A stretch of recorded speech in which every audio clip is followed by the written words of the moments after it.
Diqqat, xushxabar: 20,600,000 so'mgacha mablag'. 30 yoshdan katta ayrim ehtiyojmand xotin-qizlarga jarrohlik amaliyotisiz davolanish uchun BXMning yillik barabari 20,600,000 so'mgacha miqdorda moddiy yordam ajratilishi belgilangan. Ushbu yordamdan qanday toifadagi xotin-qizlar foydalanishi mumkin? 1. Kambag'al oilalar reyestriga kiritilgan oilalarning 30 yoshdan katta xotin-qizlari. 2. Oylik daromad oila a'zolarining har biriga minimal iste'mol xarajatlari miqdorini 2 baravargacha bo'lgan oilalarning 30 yoshdan katta xotin-qizlari uchun ushbu yordam foydalanishi mumkin.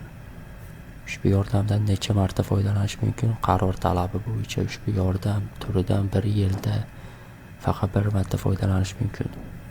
Qanday hujjatlar kerak? Mazkur yordamni olish uchun yordam oluvchini kasalligiga muvofiq ixtisoslashtirilgan muassasalarda davolanishlarini ta'minlaydigan tibbiy